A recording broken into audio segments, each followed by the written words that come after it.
নমস্কার, আমি শান্তনু। আজ আমি কথা বলবো ডিজিটাল মার্কেটিংয়ের প্যাকেজেস সম্পর্কে।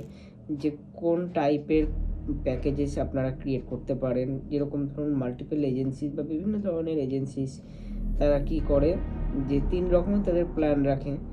গোল্ড, টাইটানিয়াম বা সিলভার, বা যে যেরকম রাখে, কেউ স্টার্টার রাখে, কেউ গ্রোথ রাখে, কেউ প্রিমিয়াম রাখে। মেইনলি কেউ একটা মানে একবারে যেগুলো স্টার্টিং প্রাইস তার একটা প্যাকেজিং থাকে, একটা মিডিয়াম প্যাকেজিং থাকে, একটা হায়ার প্যাকেজিং থাকে। তো আমি এই ইন্ডাস্ট্রিতে যতদিন ধরে কাজ করছি এবং যে এক্সপিরিয়েন্স আমার সঙ্গে হয়েছে, আমার মনে হয় যে ডেডিকেটেড কোনো প্যাকেজেস মানে দেওয়াটা খুব চাপের এই টাইপের সার্ভিসেসে। কারণ পুরো এক একটা বিজনেস বা এক একটা ইন্ডাস্ট্রির ওপর ডিপেন্ড করছে কী কী তাদের লাগবে, কটা ভিডিও লাগবে, কোন টাইপের লাগবে, কীরকমভাবে করতে হবে, সেটা ইনফোগ্রাফি হবে নাকি মডেলিং দিয়ে হবে।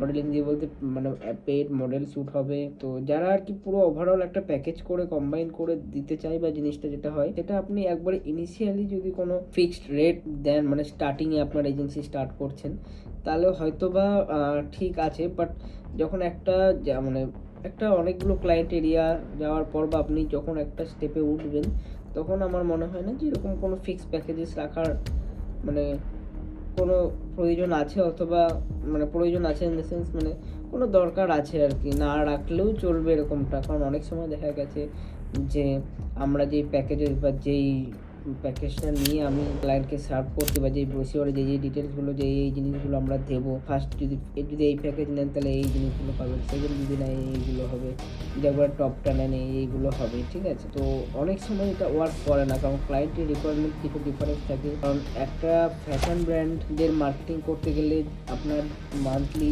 যেইভাবে বা যেই টেকনিকে বা যে কটা ভিডিও বা যে রিলস হোক, স্টোরি হোক, যেভাবে মার্কেটিং করতে হবে, একটা রিয়েল এস্টেট বা একটা সেলুন বা আপনার একটা রেস্টুরেন্ট ওরকম লাগবে না, মানে ওই কাইন্ড অফ কন্টেন্ট লাগবে না। ওটাই হয়তো কোনোটাই বেশি লাগছে, রিলস।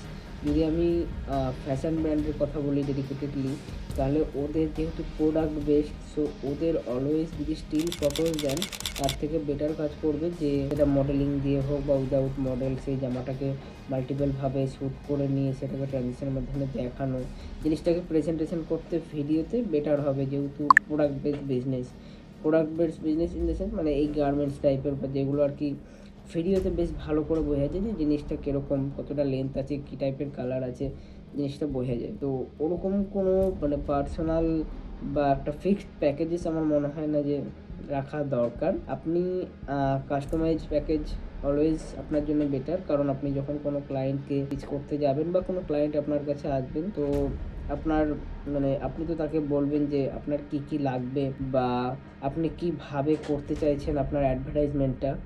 তো সেটার উপর ডিপেন্ড করছে পুরো প্যাকেজেস। দেন ক্লায়েন্ট থাকে যারা অ্যাডস রান করতে চায় না, জাস্ট অর্গানিক কন্টেন্ট যেটা বলে আর কি, অর্গানিক মার্কেটিং, ওটার উপর বেস্ট করে। তো ওই অ্যাডভার্টাইজমেন্টের যে ফান্ড, ওই ফান্ড তো ক্লায়েন্ট প্রোভাইড করছে, বাট ওর যে চার্জেস সেট আপ করার তখন ওইটা লাগে না। তো এবার আপনি যখন বলবেন যে আপনার কী কী লাগবে বা ক্লায়েন্টের রিকোয়ারমেন্ট নিলেন যে আপনি কোন লেভেলে বা আপনি কীভাবে আপনার ব্র্যান্ডটাকে প্রেজেন্ট করতে চাইছেন, বা আপনি কত মাসের কী টার্গেট নিয়ে করতে চাইছেন, যে আমার এত মাসে এতগুলো ফলোয়ার্স বা এই এঙ্গেজমেন্ট বা এই রিচ, বা আমি এই একটা টার্গেট নিয়ে চলছি যে এত মাসের মধ্যে আমাকে এটা একটা অ্যাচিভ করতে হবে। তো আপনি তারপরে ডিপেন্ড করবেন বা রিসার্চ করবেন আপনার টিমের সঙ্গে আপনি, যে ক্লায়েন্টের যেটা আছে, যেটা চাই যেই নাম্বারটা, সেটা অ্যাচিভ করতে কীরকম টাইপের ভিডিওস, কটা ভিডিওস কী কী রাখতে পারে, সেই কটা জিনিস একবারে কম্বাইন করে কত প্যাকেজেস বা কত হচ্ছে সেটা ক্লায়েন্টকে বলা, এবং সেটা মানে বুঝিয়ে দেওয়া, ব্রেকডাউন করে দেওয়া যে আপনার এটার জন্য এই চার্জেস, এটা আপনাকে রেজাল্ট এই এনে দেবে, এই ভিডিওটা এইভাবে করলে, এই মডেলের থ্রু দিয়ে করলে এই বেনিফিট পাবেন, তার থেকে আপনার এইভাবে বিজনেসে গ্রোথ আসবে। মানে যখন ক্লায়েন্টকে আপনি পুরো একটা ডিটেল ব্রেকডাউন দেবেন, ক্লায়েন্টকে বোঝাবেন যে আপনার বিজনেস এই সার্ভিস দিয়ে এইভাবে জিনিসটা গ্রোথ হচ্ছে, তাহলে ক্লায়েন্টও ক্লিয়ার থাকবে, ট্রান্সপারেন্ট থাকবে, তো কোনো ঝামেলা সৃষ্টি হবে না মিডিলে।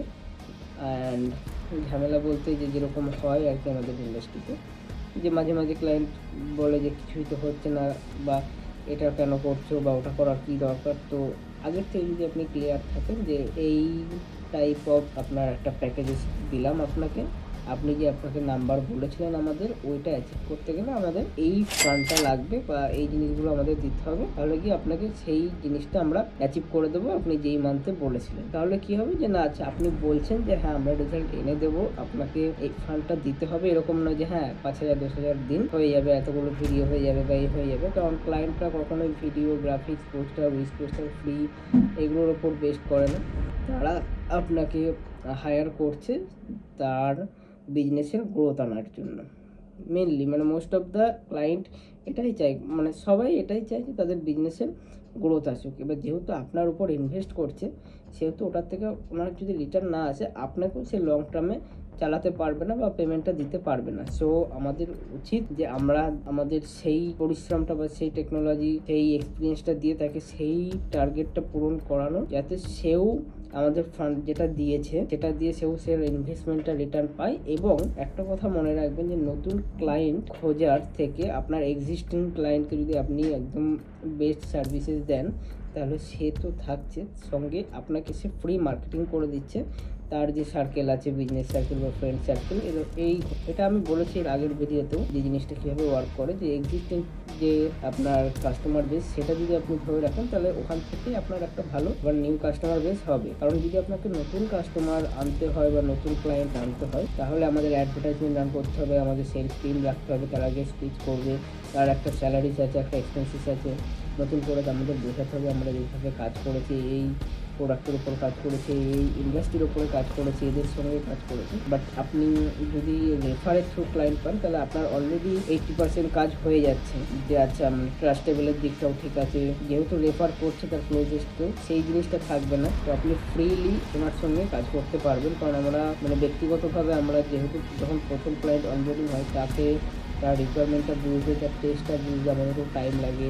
আমরা মানে হয় অনেক ক্লায়েন্টের সঙ্গে লং টাইমে কাজ করতে গেলে তখন তারা ক্লায়েন্ট থাকে না, আর অনেকটা মানে ক্লায়েন্ট সম্পর্কটা থাকে না আর কি। ওই জিনিসটা আপনি খুব ইজিলি ক্র্যাক করতে পারবেন যদি রেফারের থ্রু আসে। তো এই হচ্ছে ব্যাপার, যে প্যাকেজিংয়ের ব্যাপারটা এরমভাবে ঠিক কাজ করে। অ্যান্ড যদি বেস্ট সার্ভিস আমরা ক্লায়েন্টকে দিই, তাহলে ক্লায়েন্টই আমাদের হয়ে মার্কেটিং করে দেবে। এই বলার ছিল আপনাদের। আমি আবার কোনো নেক্সট ভিডিওতে নতুন কোনো টপিক বা নতুন কোনো স্টেটমেন্ট, নতুন কোনো এক্সপিরিয়েন্স নিয়ে আপনাদের শেয়ার করবো, সেই উপরে ইমপ্রুভমেন্ট করতে। ধন্যবাদ।